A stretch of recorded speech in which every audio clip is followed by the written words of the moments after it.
Good evening. Welcome to South Asia Newsline. I'm Yeshi Chanzom. Here are the top stories we are tracking for you on Thursday, the 15th of July. Indian Prime Minister Modi inaugurates convention center constructed with Japanese assistance.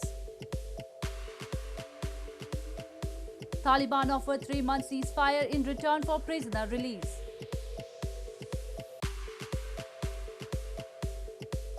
And hike in CNG price draws anger from public in Pakistan.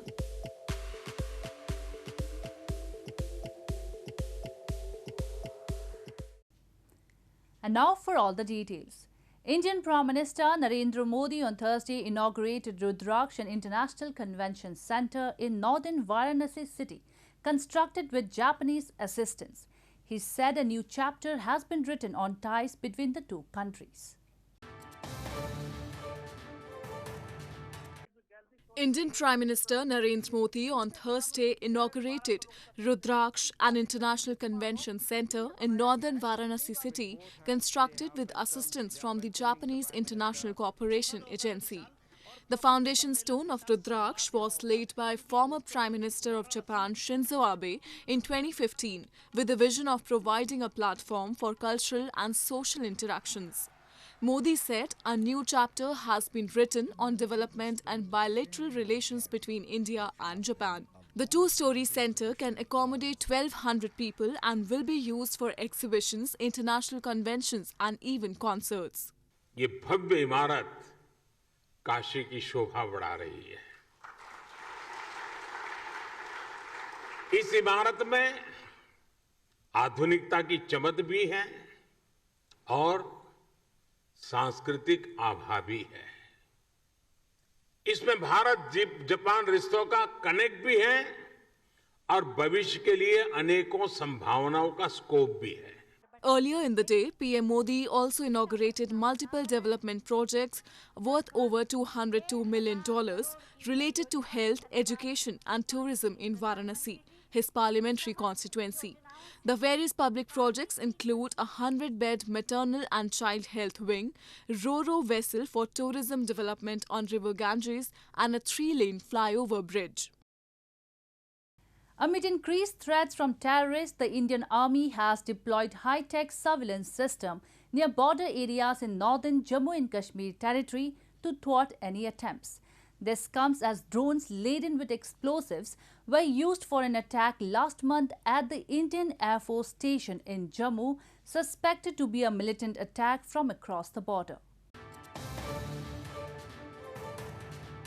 Indian Army has deployed high-tech surveillance system near Pakistan border areas in Jammu and Kashmir amid the rising threats of drones. According to reports, the army is using better gadgets than earlier, with troops keeping an eye on every movement. The area around LOC line of control, the de facto border between India and Pakistan, is a difficult terrain which makes it impossible to always man it with human patrolling. These cameras in surveillance system also include night vigilance capabilities. Drones laden with explosives were used for an attack last month at the Indian Air Force station in Jammu, suspected to be a militant attack from across the border. Drone activity has been spotted in few other parts of Jammu and Kashmir Union Territory over the last few weeks. The Jammu and Kashmir administration has banned the storage, sale, possession, use and transport of drones and other similar unmanned aerial vehicles in Srinagar, Kupwara, Rajouri and Baramulla districts due to security reasons. Moving on, India's Foreign Minister S. Jaishankar on Wednesday told his Chinese counterpart Wang Yi that a prolongation of the existing situation along the border in Ladakh was visibly impacting the bilateral ties in a negative manner. The two ministers agreed to seek a mutually acceptable solution to the border standoff and avoid any unilateral action that could increase tension. India's Foreign Minister S. Jaishankar on Wednesday told his Chinese counterpart Wang Yi that the failure to resolve the standoff along the line of actual control in the Himalayan region of Ladakh, despite an agreement last year, is not in the interest of either side. Jaishankar and Wang Yi met at the sidelines of a key meeting of Shanghai Cooperation Organization in Tajikistan on Wednesday. India's foreign ministry in a statement said that Jaishankar conveyed that prolongation of the existing situation was not in the interest of either side and was visibly impacting the relationship in a negative manner. The two ministers agreed to seek a mutually acceptable solution and ensure stability on the ground by avoiding any unilateral action that could increase tension. In accordance with last year's pact, military commanders on both sides completed a pullout of troops, tanks and artillery from the Pangong Lake areas in February, in a first step towards full withdrawal from other friction points. Jaishankar said friction in these other areas remained unresolved, however. Thousands of soldiers have been facing off since April 2020 on the de facto border, raising fears of a broader conflict between the two countries. Both Indian and Chinese soldiers were killed in a clash in June last year, the first combat losses on the disputed border in more than 4 decades. In news from Afghanistan, as the Taliban continues a sweeping offensive across Afghanistan, the insurgent group has proposed a 3-month ceasefire in return for the release of about 7,000 insurgent prisoners held in Afghanistan's jail. A government negotiator involved in peace talks said on Thursday, according to local media reports. The Taliban have proposed a 3-month ceasefire in exchange for the release of 7,000 insurgent prisoners, an Afghan government negotiator Nader Naderi said Thursday. According to the local media reports, Nader Naderi, a key member of the government team involved in peace talks with the Taliban, said it is a big demand, adding the insurgents also demanded the removal of their leaders' names from a United Nations blacklist. Nader, in a series of tweets on Thursday, released key findings of assessment of public services in districts taken by Taliban and said 260 civilian facilities have been demolished, which has left 13 million Afghan people out of civil services. This comes as Afghan security forces have retaken control of a major southern border crossing with Pakistan that the Taliban briefly captured, but the Taliban dismissed, saying they still held the town. Taliban fighters captured the Spin Boldak Chaman border crossing on Wednesday, the second most important crossing on the border with Pakistan and a major source of revenue for the Western-backed government in Kabul. Government sources, who had initially fallen back to minimize civilian and security personnel losses, were conducting clearing operations, an Afghan official said. But Taliban spokesman Zabihullah Mujahid said his forces still held the border post. Clashes between the Taliban and the government forces have intensified as US-led international forces have been withdrawing and the Taliban have captured several districts and the other border crossings in the north and west. With security deteriorating sharply, diplomatic efforts focusing on pushing the rival Afghan sides to make progress towards a ceasefire at talks that they have been holding intermittently in Qatar. Amid rising inflation, the Pakistan government has increased CNG prices substantially this month.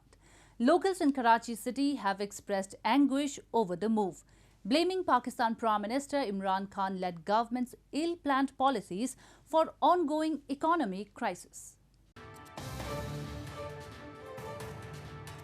Locals in Pakistan's Karachi city, who are already rattled by the rising inflation in the country, have expressed distress over a hike in price of compressed natural gas or CNG. The revised price of CNG in different cities of Pakistan has been fixed at Rs 140 per kg. Earlier, it was fixed at Rs 123 per kg. Consumers said this move has sparked panic and affected the budget of already burdened middle-class people and those who run CNG-operated rickshaws and vehicles. गरीब आदमी जो हमेशा गरीब आदमी CNG लगाते हैं, कहाँ से अफोर्ड करें आप बताओ मेरे को? कोच वाले, बस वाले, रिक्शे वाले कहाँ से अफोर्ड करेंगे? सो तो गवर्नमेंट से रिक्वेस्ट है काइंडली प्राइस को रिवर्स करें, रिवर्स बैक करें ताकि हर बंदा अफोर्ड कर सके. सो ये पेट्रोल से ही महंगा है. पेट्रोल डीजल को पीछे छोड़ दिया. पेट्रोल चल रहा है 113 रुपये, 114 रुपये. इसने तो 140 rupees, a lot of difference. Residents blame rampant corruption and failed government policies for the widening inflation in Pakistan, which has been consistently over 8% for several months. They accuse the establishment of being apathetic towards their plight, while making tall claims of bringing prosperity. Moving on to news from Sri Lanka. The captain of cargo ship MV Express Pearl that caught fire and sank off the west coast of Sri Lanka made a routine court appearance in Colombo on Thursday. The Russian captain, along with 14 others, is named as accused in a case over environmental damage done by the ship. The captain of a cargo ship that caught fire and sank off the west coast of Sri Lanka made a routine court appearance in Colombo on Thursday. Tuat Kalo Whitley, the Russian captain, is among 15 people, including the chief engineer and deputy chief engineer, named as the accused by the government in the case over environmental damage done by the ship.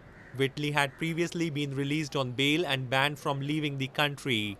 The Singapore-registered MV Express Pearl, carrying 1,486 containers, including 25 tons of nitric acid, along with other chemicals and cosmetics, was anchored off Colombo when a fire erupted on board after an explosion on May 20. The Sri Lankan government has made an initial insurance claim of $40 million for the cost of putting out the fire and for the loss of livelihoods for an estimated 50,000 people, mostly fishermen. The ship's owners made an interim payment of $3.6 million earlier this week, reports suggest. When Pakistani poachers shot and killed his mother, the future looked bleak for bear cub Dabbu. Still too young to open his eyes, he was put in a sack and had his ears cut off in preparation for being sold to baiters. But before the poachers could make the sale, he was rescued and taken to an animal sanctuary in Islamabad.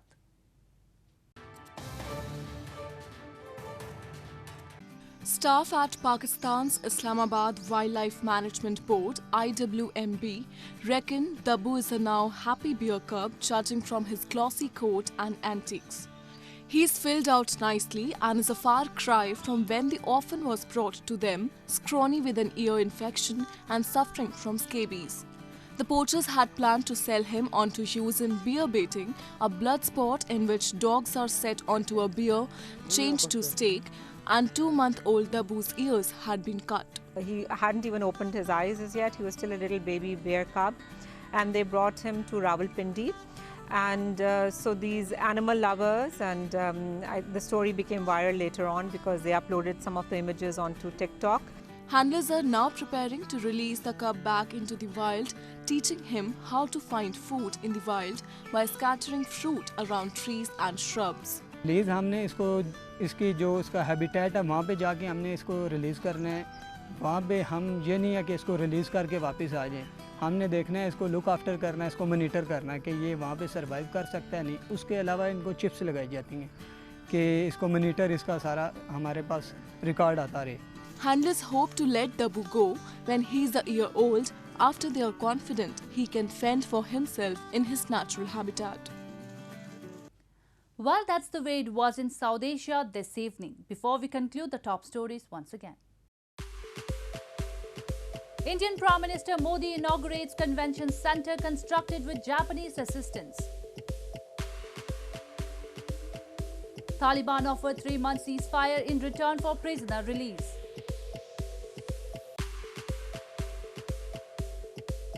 And hike in CNG price draws anger from public in Pakistan.